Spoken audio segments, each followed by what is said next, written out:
Yes, today we are going to discuss about the विरेचन चिकित्सा.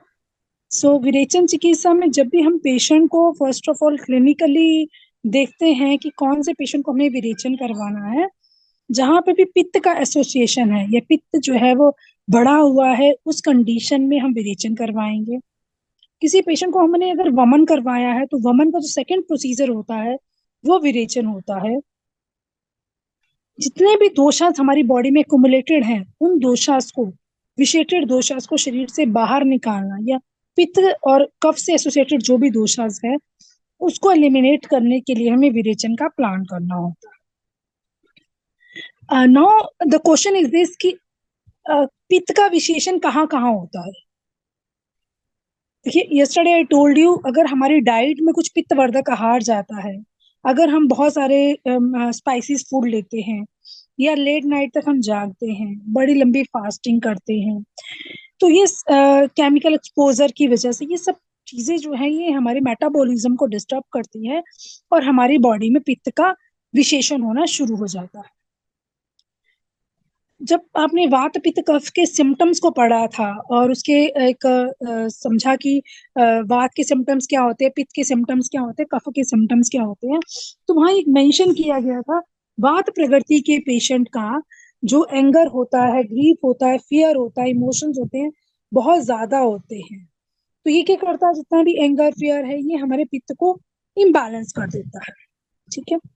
Next हम देखते हैं पित्त एंड रक्त. पित्त और रक्त जो है ये आपस में बिल्कुल क्लोज लिंक रहते हैं. जहां पे हमारा पित्त का विशेषण या रक्त धातु के साथ ये आपस में इनक्लोज करते हैं, तो जिससे हमारी बॉडी में बहुत सारी पित्त की इम्प्योरिटीज, ब्लड में इम्प्योरिटीज आ जाती हैं. तो जितने भी पेशेंट रहते हैं स्किन डिजीज के, उसमें फर्स्ट ऑफ ऑल हमारा यही रहता है कि इसकी स्किन को, हमें स्किन डिजीज हो रही है तो we have to give the treatment of, हमें उसको प्यूरिफिकेशन करना है, ब्लड का प्यूरिफिकेशन करना है. ब्लड का प्यूरिफिकेशन कब हो पाएगा, जब हम उस पेशेंट को विरेचन करवाएंगे. अगर किसी पेशेंट को आप साफी देते हैं पीने के लिए, आप उसको नीमबादी पाउडर देते हैं, महामंजिष्ट आदि काढ़ा देते हैं, खदीरा अरिष्ट देते हैं, ये इस तरह के कोई भी ब्लड प्यूरिफायर के ड्रग्स अगर आप उसको रिकमेंड करते हैं, उस कंडीशन में क्या होता है कि जो पित्त का विशेषित पित्त जो होता है हमारी बॉडी में, वो सिर्फ शमन द्रव्य से सबसाइड हो जाता है, वो एलिमिनेट नहीं हो पाता. उस द्रव्य को एलिमिनेट करने के लिए हमें विरेचन का सहारा लेना पड़ता है. सो विरेचन से जितने भी दोषांश होते हैं वो एक्सपेल होना शुरू हो जाते हैं. Now the question is this कि आपने पेशेंट को विरेचन तो प्लान किया है, पित्त का विशेषण भी आपको दिख रहा है, उस पेशेंट को प्रॉब्लम भी related to hyper acidity, fatty liver, ascites, jaundice, जो भी हमारे डाइजेस्टिव सिस्टम से रिलेटेड डिजीजेस होती हैं, इसमें पित्त का एक्युमुलेशन होता ही है. अगर कोई पेशेंट नोजिया से आता है, बहुत ज्यादा उसको नोजिया की प्रॉब्लम है, मेडिसिन लेने के बाद भी सबसाइड नहीं होता, ये कई पेशेंट्स होते हैं ना रेगुलर एंटी एसिड्स लेते हैं, रेंटाडीन, पेंटापेराजोल, इस तरह की कोई टैबलेट जो है वो खाली पेट लेने की हैबिट बना ली होती है. अगर वो टैबलेट नहीं लेते हैं तो पेशेंट कंप्लेन करता है, जिस दिन मैंने टैबलेट नहीं ली उसी दिन मुझे ये प्रॉब्लम होना शुरू हो जाती है. सो उस कंडीशन को हम कैसे सबसाइड करेंगे. अगर किसी पेशेंट को ऐसा है कि उसको मोशन क्लियर, उसको जितने भी ड्रग्स लेने के बाद ही उसको वॉमिटिंग सेंसेशन नहीं होती, ये अदरवाइज पेशेंट की चीफ कंप्लेंट होती है कि सुबह उठते ही मुंह में खट्टा पानी आता है, वॉमिटिंग सेंसेशन होती है और समथिंग इज कमिंग आउट, वो हाइपर एसिडिटी के सिम्टम्स रहते हैं. देखिए, इस कंडीशन में क्या होता है, जो हमारे दोषाज होते हैं ना, ये अपवर्ड डायरेक्शन में मूव कर रहे होते हैं. हमने 5 तरह की वायु पढ़ी थी. व्यान वात का जो मेन काम होता है, ये सर्कुलेट करती है दोषास को, ये मूव करती है थ्रू आउट द बॉडी, क्योंकि व्यान वात जो होती है ये मूवेबल होता है. अब जब पेशेंट का अपान वायु डिस्टर्ब होता है, अपान वायु का मेन कार्य रहता है ये दोषास को एक्सपेल करता है, विंड शकृत आर्त को बाहर निकालता है. इट मीन्स कि यूरिन, स्टूल, और फीमेल में रिप्रोडक्टिव ऑर्गन्स के अकॉर्डिंग जब भी इसको पीरियड्स आता है तो अपान वात हेल्प करती है इन सब चीजों को बाहर एक्सपेल करने के लिए। बट अगर किसी पेशेंट का पित्त विशिएटेड है और वात भी उसका विशिएटेड है, उस कंडीशन में ये दोषा अपवर्ड डायरेक्शन में मूव करेंगे और पेशेंट को नोजिया आएगा। हो सकता है उसकी हिस्ट्री में कॉन्स्टिपेशन हो सकता है नहीं भी हो कॉन्स्टिपेशन। पेशेंट कंप्लेन कर रहा है कि सुबह उठते मोशन भी पास होता है बट एसिड बहुत ज्यादा बनता है और खाली पेट ही उसको डकार आते हैं या वॉमिटिंग आता है, मुंह में खट्टा पानी आता है। So all this condition are due to the hyper acidity. Second condition हम पढ़ते हैं फैटी लीवर। फैटी लीवर क्या रहता है? यहाँ पे लीवर में इंफेक्शन रहता है, पेशेंट का लीवर की इन्फ्लामेशन की वजह से उसको फैटी लीवर की प्रॉब्लम हो जाती है। सेकेंड कंडीशन में हम देखते हैं एसाइटिस। एसाइटिस क्या रहता है? एब्डोमिनल डिस्टेंशन, पेट का जो डिस्टेंशन होता है वो एसाइटिस होता है। जॉन्डिस, पेशेंट को जॉन्डिस भी हो सकता है और वर्म इन्फेक्शन, किसी तरह का इन्फेक्शियस कंडीशन भी हो सकती है। अब पेशेंट को रेस्पिरेटरी कंडीशन लाइक ब्रोंकाइटिस है, अस्थमा है। Is my screen is not visible to you I think? So I will share you the screen then you can understand. Okay, so जब हम किसी भी पेशेंट का डाइजेस्टिव सिस्टम से related problems को समझते हैं, नोजिया है, हाइपर एसिडिटी है, लीवर की डिजीजेस है, सो उस कंडीशन में हमें दोषास को एक्सपेल करना होता है टुवर्ड्स अ डाउनवर्ड डायरेक्शन। ठीक है, अब कहीं पे कफ का एकमुलेशन है, वहां पे विरेचन की क्या आवश्यकता है? देखिए, जहां पे भी कफ का पेशेंट आता है ना, आपका डायरेक्ट माइंड में आएगा कि हम इसको वमन प्लान कर दे, क्योंकि जहां भी कफ बढ़ा हुआ है, आचार्य का कहना है, बुक्स में यही लिखा है कि आपको वमन देना है।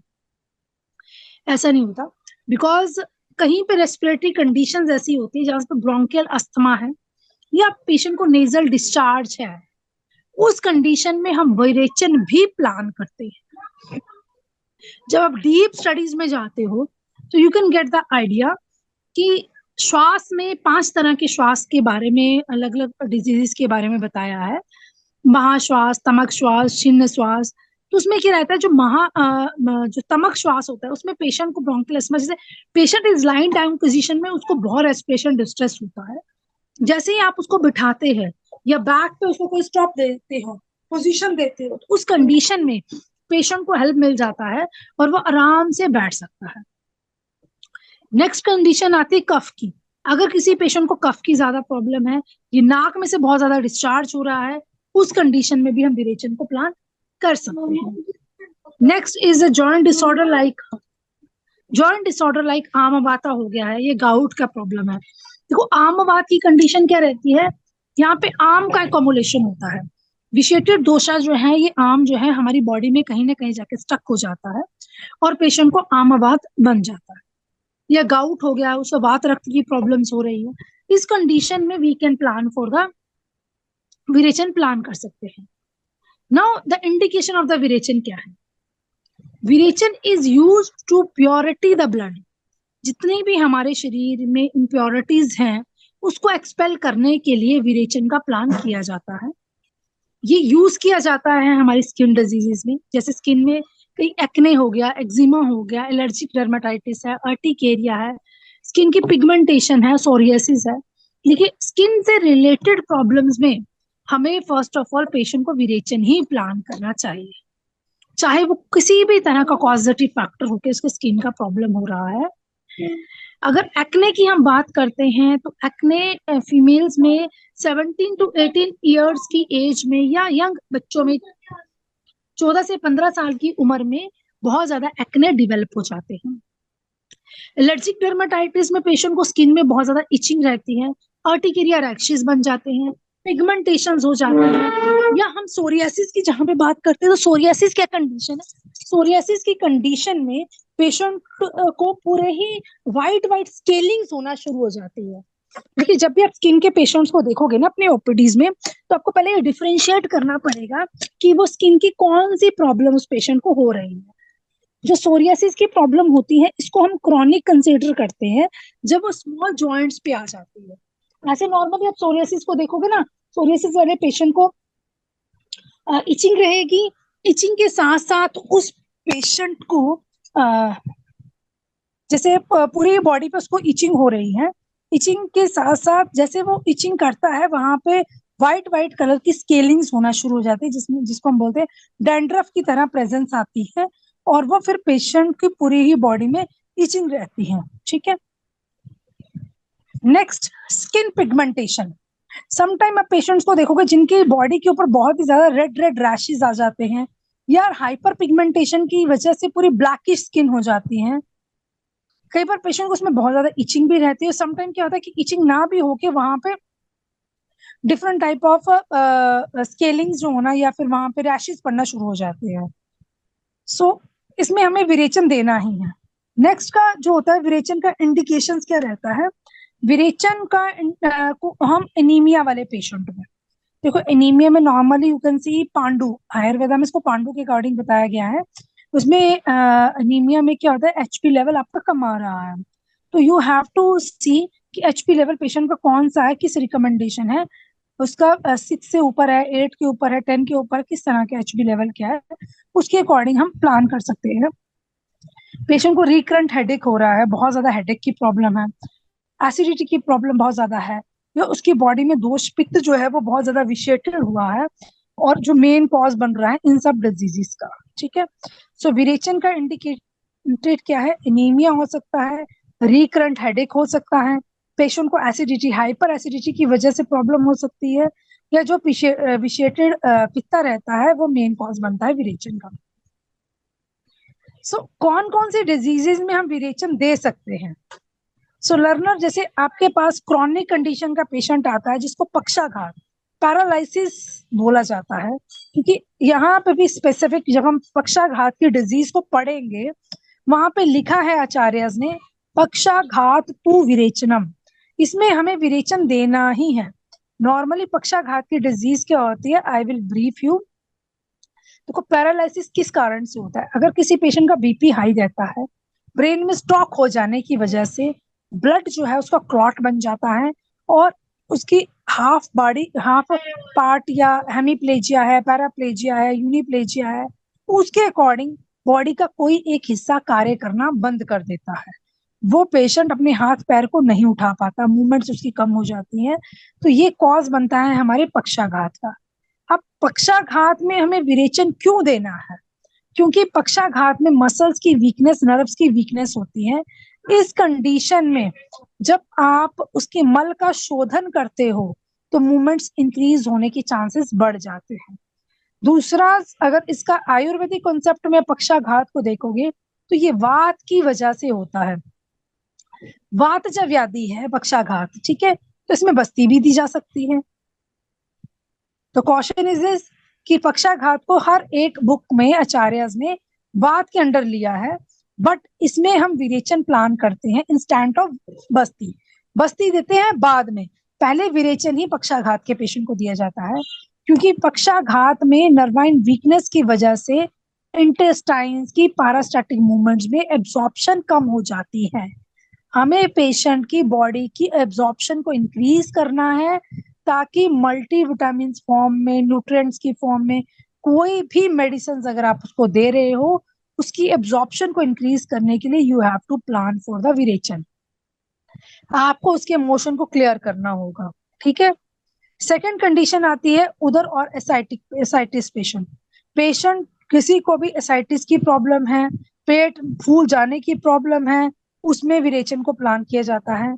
नित्यम एनीमा, क्योंकि उधर के जब चैप्टर को एसाइटिस, हाँ यस, एनी क्वेश्चन।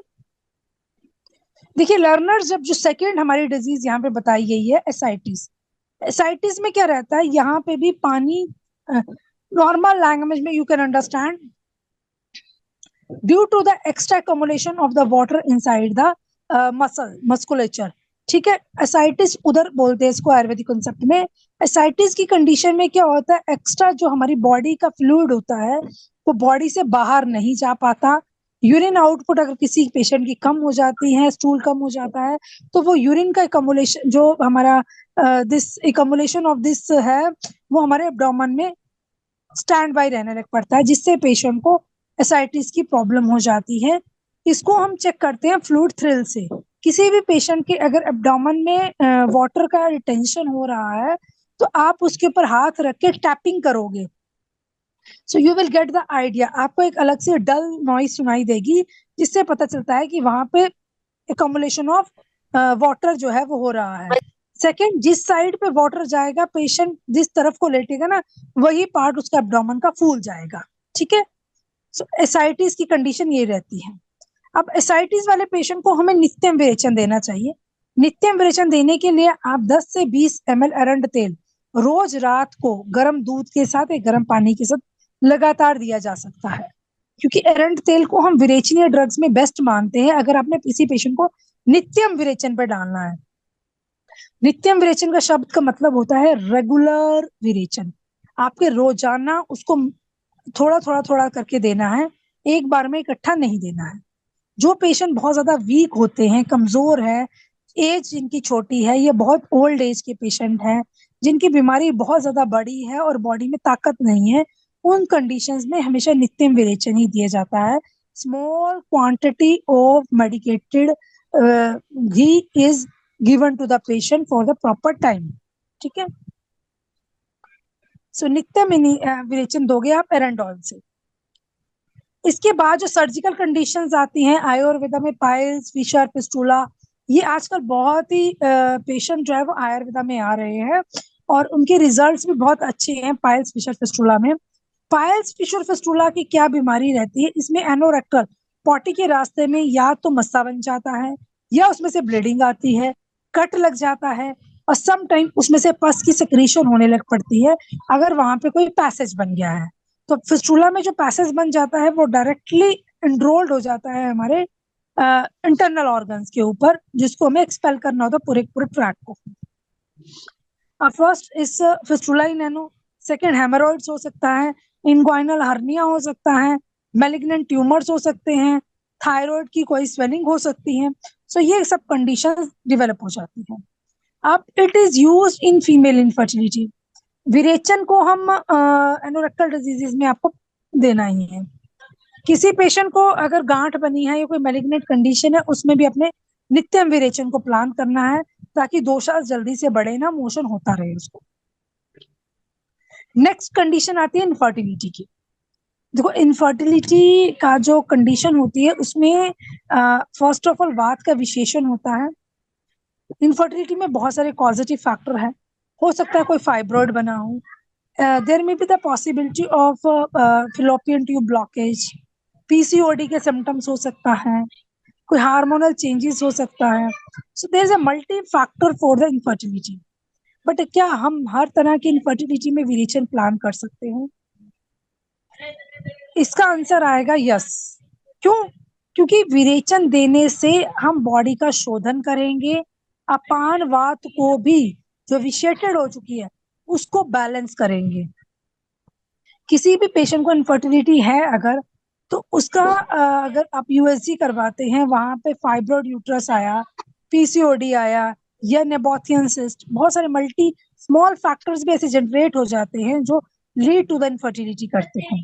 तो उसमें हमें पेशेंट को जब भी हमने रिजुविनेशन थेरेपी देनी है, आपने उसको फल घृत पे, शतावरी घृत पे, या शतावरी कल्प पे, दशमूला रिस्ट, कोई भी ऐसी मेडिसिन आप एडवाइस करना चाहती हो जो रसायन की तरह एक्ट करती है, अगर पेशेंट को फल घृत दोगे तो उसमें चांसेस ऑफ प्रोजेनी बढ़ जाती है, उसको कंसीव होने की चांसेस बढ़ जाती है। बट अगर पेशेंट को कंसीव नहीं हो रहा है तो सबसे पहले आप उसको विरेचन प्लान करोगे, फिर उसको रिजुविनेशन ड्रग्स पे डालोगे। ये विरेचन देने से उसके इंटेस्टाइन्स की क्लींजिंग हो जाएगी, जो ऑलरेडी दोषस विशिएटेड है या जो वो खा रहा है, अगर उसकी पाचन शक्ति सही नहीं है तो इमीडिएटली जो है वो डाइजेशन पावर इंक्रीज हो जाएगा। उसमें क्या है, अगर मेल्स में भी ऐसी ही कंडीशन होती है, मेल में अपने किसी मेल को कोच पाक कुछ अगर ड्रग्स अगर लिखना चाहते हैं तो you can write down.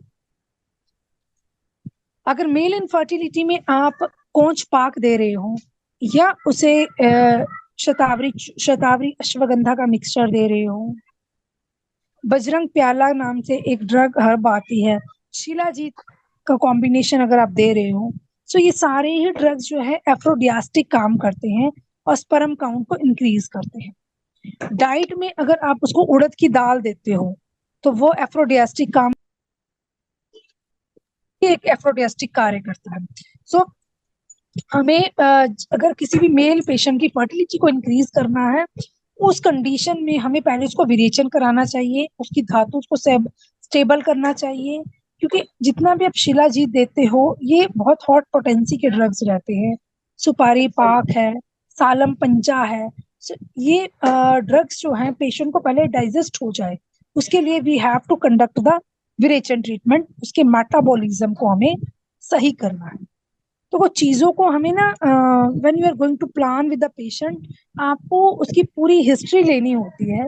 History के according you have to see कि कॉजेटिव फैक्टर क्या बन रहा है, क्योंकि विरेचन हम, मेरे अकॉर्डिंग अगर आप लो या किसी भी आयुर्वेदिक फिजिशियन जो प्रैक्टिस कर रहा है उसके अकॉर्डिंग अगर लो, तो आप विरेचन हर किसी को प्लान कर सकते हो।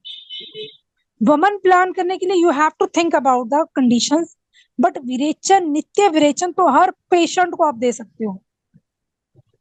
Anybody is having any question about that? जो भी अभी क्लास में है दे कैन टेल मी, हम हर पेशेंट को विरेचन क्यों प्लान कर सकते हैं? आवाज आ रही है आपको? हाँ जी, आवाज आ रही है मुझे। मैम, मैम ब्लीचिंग का ऐसे होता है कि हम जो हमारी बॉडी की गंदगी होती है ना, कि एक तरह से हम उसको डिटॉक्सिफिकेशन कर सकते हैं। जो पेट की गंदगी होती है उसके थ्रू बाहर निकाल देते हैं।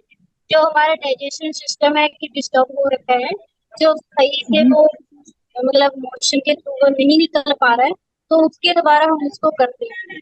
तो इसको शॉर्ट प्रॉब्लम में भी हम ब्लीचिंग को करवा सकते हैं। हमारे काफी अच्छा होता है। हाँ जी, हरजिंदर जी। हरजिंदर कौन ने दिया है आंसर, या पूजा ने दिया है? दोनों के माइक कौन थे? हरजिंदर बात कर रही है। हाँ जी, हाँ जी Harjinder ji, very nice, very good.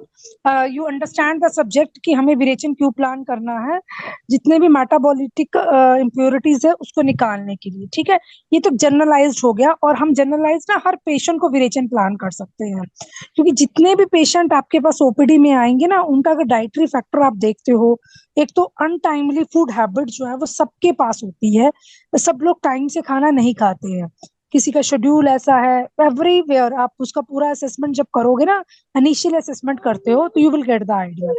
Second type of the जो पेशेंट ओपीडी में आता है, लोग फास्ट फूड या जो हमारा पुराना खाना है वो पत्ता जाता है हमारे इंडाइजेशन का। थर्ड रीजन जो है अहितहार। अहितहार में आयुर्वेदा में समझते हैं दो कॉन्ट्रा इंडिकेटेड हार। अगर आप दही भल्ला खाते हैं लोग बहुत टेस्टी समझ के, दही जो है अभिसंधि कारक होता है, विरुद्ध आहार में आता है, और जब आप दही को उड़द की दाल के साथ मिक्स करके खा रहे हैं तो वो एक अहित आहार बन जाता है। अगर आप कॉम्बिनेशन में शहद और इसको ले रहे हो, गर्म पानी के साथ ले रहे हो, या आप मैंगो शेक को बना के दूध में मैंगोस को ले रहे हो, तो ये सारे ही डाइट जो है अहित आहार के अंडर आयुर्वेदा में कंसिडर की जाती है। अभी समर सीजन है, मैक्सिमम लोग जो है ना ये बनाना शेक, मिल्क शेक बहुत ज्यादा क्वांटिटी में लेते हैं। तो उससे क्या है कि अगर बना अगर मैंगो शेक आप बनाना भी चाहते हो तो आपको आम का पान बनाना है, दूध में मिक्स नहीं करना है। अगर आप सिमिलर लाइक कंडीशन में, मैंगो सिट्रस फ्रूट है, सिट्रस फ्रूट को कभी भी आप मिल्क के साथ कॉम्बिनेशन में लोगे, वो हमारी बॉडी में अहितहार की तरह ही काम करेगा।